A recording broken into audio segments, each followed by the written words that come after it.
Oh, Graham said, Iowa? That's what I just said. I'm from Iowa.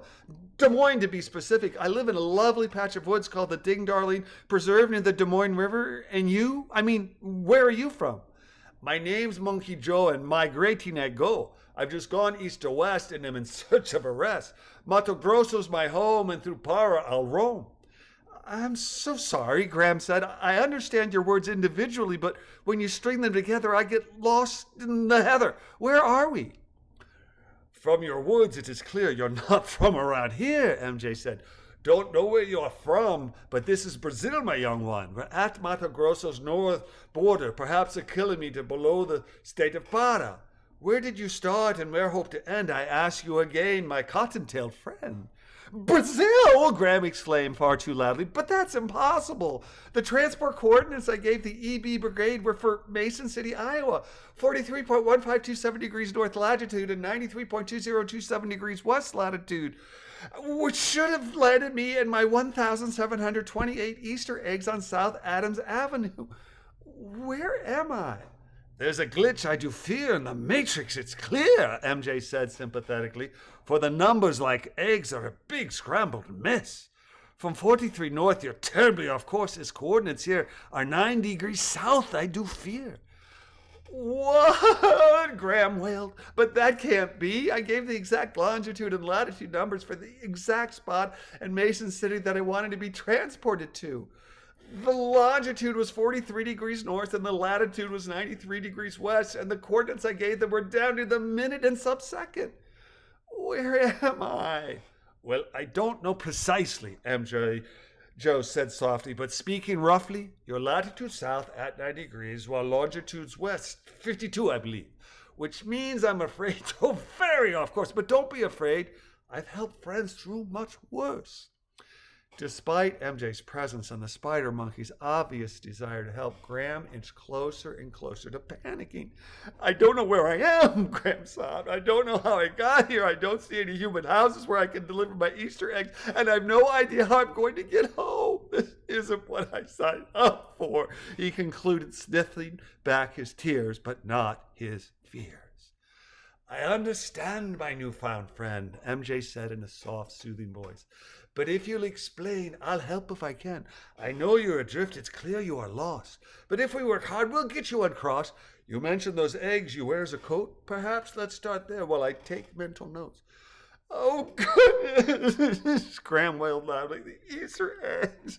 My. Yes, let's start there. Yes. All right, Graham said, shaking his head. Well, back in February, President Trump, he created the Department of Money Efficiency, or DOBE for short. He appointed Elon Muskrat as the head of the new department, and they had a wonderful news conference where they reassured every U.S. rabbit that not only had they solved the ongoing egg shortage, but that through DOBE, we would have plenty of Easter bunnies who would hip-hop to all the children within the United States, delivering Easter eggs more efficiently than they'd been delivered in 2,000 years.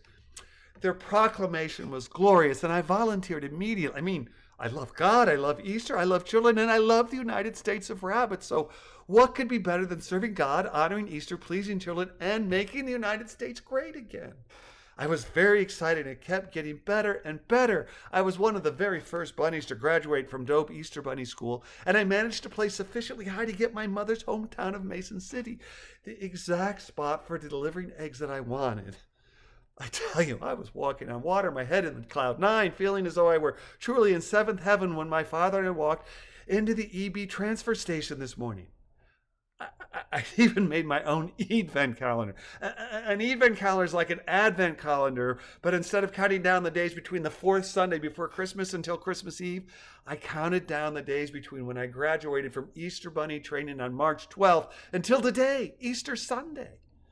An hour before midnight, my father woke me up, and we two went to the Dope transfer station nearest our home.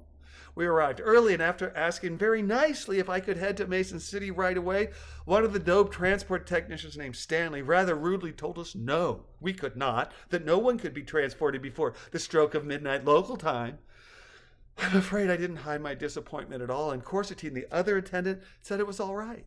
I put on my Easter egg carrier, Graham said, indicating his mesh coat filled with hard-boiled painted Easter eggs, gave them my coordinates, said goodbye to my father, and was transported.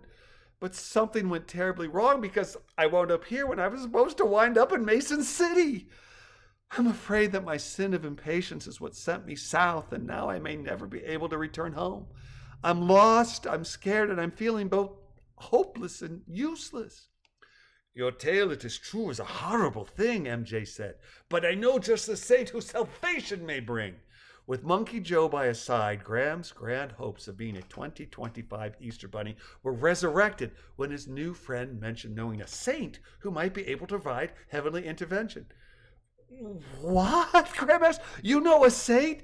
Oh my, that's miraculous. Is he or she close at paw? Close at paw? A confused Monkey-Joe asked before adding, Don't be so bourgeois. The saint that we seek is Padua's Peak. St. Anthony's fame is helping lost folks reclaim proper place, proper time. He'll lead us just fine. Our first job must be God's egg delivery. We can sneak in and hide them in people's houses, and when your job's done, we'll find you a home, son. Okay, Graham asked hesitantly. I mean, great if I understand what you're saying. Are you saying that if I deliver the Easter eggs, that we can then find St. Anthony of Padua and he'll arrange for me to get home to Des Moines? That's my hope, yes indeed, that if forward we speed to the houses and huts, so your eggs kids can hunt for an Easter egg banquet that will get you home from your far too far Rome. But first we must go to the shrine I do know, where St. Anthony stands as Church Cherubim. If I'm to hide my Easter eggs, why do we need to see St. Anthony first? Graham asked. I mean, wouldn't it make more sense to go to a nearby city, hide the eggs, and then drop in on St. Anthony? Ah, MJ intoned, that's the problem, you see, for there is no city anywhere close at hand in this vast rainforest land. So yes, first thing to do is I will lead you to the chapel so sweet for your saintly entreat. Okay, all right, I mean, yes, let's do it, Graham said, his spirits revived. Let's check in with St. Anthony and either deliver my eggs where he tells us to, or perhaps he'll send me to Mason City and I can deliver them there. To his chapel too sweet, and his help will entreat, MJ said, nodding his head. Come, let us fly, for the sun we do spy. Graham followed behind MJ, nodding enthusiastically as he held his new friend's prehensile tail as they made their way as quickly as possible along the narrow trail in the dark jungle. Hurrying along, Graham asked, if there's no city or village close by, why is St. Anthony of Padua out here? It is my recollection that our great pledge Franciscan was placed here because this is where lostness does buzz. But that's trivia, see, as now speed's what we need. As he continued trotting along the rainforest path, with Graham holding tightly lest he lose his guide in the dark. After urging Graham to hurry along, Monkey-Joe whispered, as we travel west to east, it would be a great treat if you told me about your northern country. I know of the USA, but I fear I must say that of USOI I've heard nothing so far. Thus your arrival here is a mystery occurrence, and if you tell your tale, then perhaps light will prevail. I'm not terribly surprised that you've never heard of the United States of Rabbits, Graham said, because it's, well, a shadow government for rabbits by rabbits that cover 49 of the 50 U.S. states. Currently, the U.S. of R doesn't include any territories of Hawaii, though President Trump has been talking quite a bit about greatly expanding our territory. Our main mission is getting Easter eggs delivered to children within the USOR efficiently, quickly, and thoroughly. And about 10 weeks ago, President Trump announced the creation of DOBE, the Department of Bunny Efficiency, to do just that. It was a grand vision, but something must have gone wrong with the implementation because when I reported for duty as a certified DOBE Easter Bunny, I wound up being transported way down here rather than north to Mason City, where my Easter egg deliveries are scheduled to be completed between midnight and 5:22 in compliance with the 1 hour prior to sunrise time limit. It's my first time as an Easter Bunny, and unless I get to Mason City with my eggs and get them delivered by 5:22, well, no doubt be my last. When and where and why indeed did the US of A official Easter Bunnies need? MJ asked. There is no other country of which I have heard where Easter eggs are delivered via state militia herd. The rodents you speak of are truly unique, as on time deliveries the US of R speaks. Lagomorphs, Graham said. Rabbits are rodents, word lagomorphs. Common mistake. Even though Easter bunnies have been part of the United States longer than the United States has been a nation, the Easter Egg Brigade was created due to an ever-expanding divide between where we rabbits live as compared to where the Easter eggs need to be delivered. 300 years ago, U.S. bunnies outnumbered U.S. humans, and most humans lived out in the country where we rabbits tend to live, but now humans live in huge sprawling cities. Back in olden times, bunnies knew who lived where, and volunteer Easter bunnies were perfectly capable of making local egg deliveries. Even as recently as Here Comes Pete and Cottontail being broadcast over the radio waves, Easter bunnies were local rather than transcontinental. But that all changed in the 1960s with superhighways, jet planes, and urban sprawl. My hometown of Des Moines has enough rabbits among the fields, forests, and small towns that surround the metropolitan area that we can bring Easter eggs to all the children in our capital city, but that's not true of many big cities. The Easter Bunny Volunteer Delivery Brigade was formed on April 4th, 1968, because the old ways were no longer working.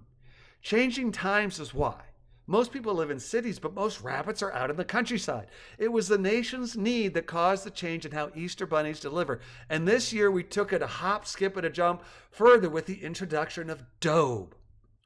You have mentioned Dobe quite a few times, Monkey-Joe said, but its association with Easter I still cannot find. Well, Dobe literally stands for the Department of Bunny Efficiency. The United States of Rabbits holds elections just like the United States of America does.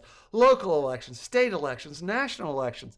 Same date for the elections, the swearing in of our representatives, governor, and president. All the same calendars. The U.S. of R elected Reform candidate Plumpty Trumpy, and one of his first acts as president was to create a new cabinet office, the Department of Bunny Efficiency, in order to remove waste and loss in Easter egg delivery. President Plumpty took the very bold move of appointing a non-rabbit as head of a rabbit department. The new department is headed by a muskrat named Elon. Having a non-rabbit as head of a rabbit department was absolutely revolutionary, but that Elon muskrat got things rolling. Very early on, Plumpty and Elon announced sweeping new plans for the training of Easter bunnies and quickly put everything into place. I was one of the first graduates of the new training program, and I may literally have been the first Iowa bunny to enter the transport machine this year.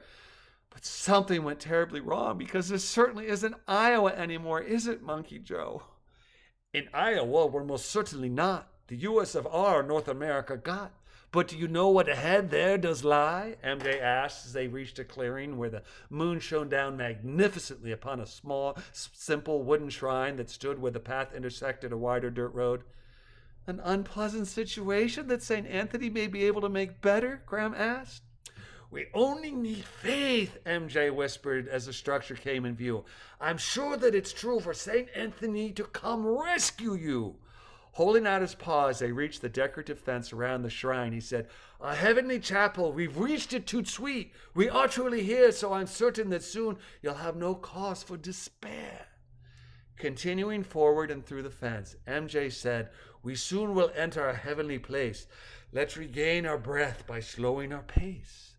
Stepping up to the door, MJ added in a soft voice, Just wait, and you soon will see, before crossing himself, then opening and holding the door of the simple structure for Graham, the holy relic of Padua's great Saint Anthony.